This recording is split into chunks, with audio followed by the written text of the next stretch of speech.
All right, PlayStation gamers, listen up, because 2026 is shaping up to be the year Sony looked at Xbox and PC and said, "Move, I'm cooking." And the lineup? Oh, it's beautiful. It's messy, it's chaotic. It's like PlayStation grabbed 11 studios by the collar and yelled, "Drop everything, make bangers." Let's go through the games. And yes, I'm roasting them too, because that's what love looks like. Marvel's Wolverine is the one game where everybody's expectations are so high, I'm actually scared for Insomniac. People want a dark, mature, brutal Wolverine, not the PG-13 I only stab bad guys off-screen version. No. We want to see claws doing taxes on people's rib cages, and Insomniac knows the pressure.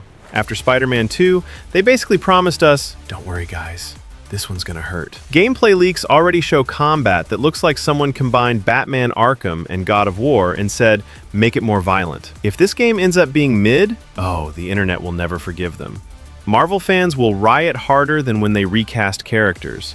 But if it hits, this could be the game that makes grown adults yell "bub" in public. Resident Evil Requiem. Capcom shows up every 2 years to remind you life is too peaceful. Requiem looks like they said, "What if zombies?" But even worse, you already know the vibes. Dark hallways, suspicious breathing in the distance, a monster 9 feet tall who sprints like he's late for work. If this game doesn't make me turn off my console mid-scare and pretend I was just checking something, then Capcom isn't doing its job.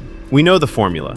You walk into a room. Everything seems fine. Then the door shuts by itself, and boom, here comes PTSD Part 7. Requiem is going to be terrifying in that I definitely shouldn't play this at 2 a.m., but I will.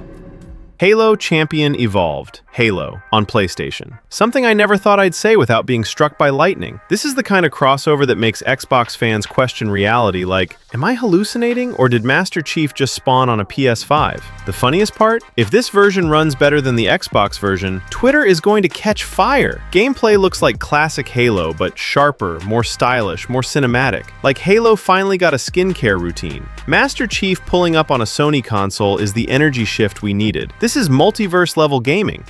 Saros is that mysterious introverted kid at school who won't tell anyone what they're working on, but you just know it's either genius or chaos. Every trailer looks like a blend of Elden Ring, Final Fantasy, and pure depression. Giant bosses, strange worlds, cryptic symbols. Saros is practically begging players to argue for 3 hours on Reddit about what the story means. It has that vibe of a game that leaves you confused but emotional, like, I don't know what happened, but it changed me. Could be legendary, could be a fever dream. Either way, I'm hooked. 007, First Light. James Bond is back, and this time he better not be doing slow, stiff stealth missions from 2009. First Light looks clean, modern, slick.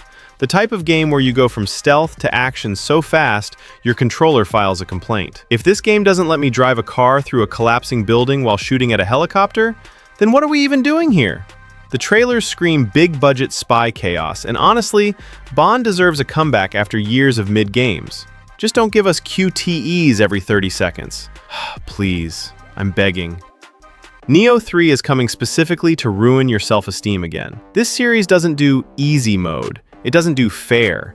It only does, here's a boss with 900 combos who kills you before you even blink, and Souls fans love that. They're already warming up their controllers like athletes. Neo 3 looks faster, meaner, smoother. The kind of game where you die, learn, die again, then call the boss trash while secretly crying. But when you master it, oh, it feels like ascending to another plane of existence. Dune Awakening. Dune Awakening is the perfect game for people who love survival and love suffering. Every trailer is like, welcome to the desert. Everything wants you dead. Good luck. The sandstorms look insane, the worm encounters look traumatic, and the scale of the world feels overwhelming in the best way. But let's be real, half the player base is going to get eaten within the first 15 minutes because they wanted to explore. Still, if this game comes out polished, 2026 might belong to the desert.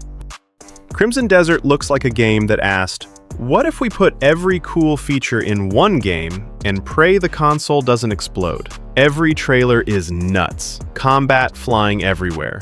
Physics having a panic attack, and graphics so good your PS5 starts sweating. People joke that this game looks too good to be real.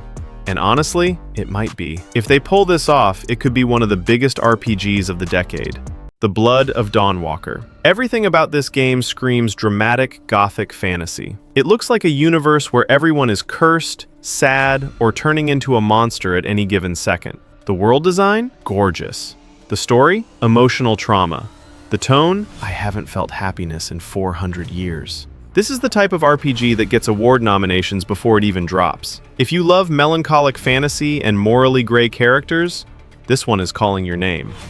Pragmata, the king of delays. Capcom has delayed this thing so many times it turned into a joke on the internet. But man, the concept still looks interesting. It's sci-fi, philosophical, weird, the kind of game that makes you think for a week after finishing it. If Capcom nails the story and visuals, Pragmata could become a quiet masterpiece. If not, it'll become the new Where's Half-Life 3? Directive 8020. This one looks creepy in a turn the lights on right now kind of way. Directive 8020 feels like Dead Space with more psychological tension and less ammo. The space station looks terrifying. The monsters look wrong. The atmosphere is going to crush people's sanity. This might be the sleeper horror hit of 2026, the one that nobody expects, and then suddenly everyone is streaming themselves screaming at 3 a.m. Next year is going to be chaotic, beautiful, and painful for your wallet. And honestly, I'm ready.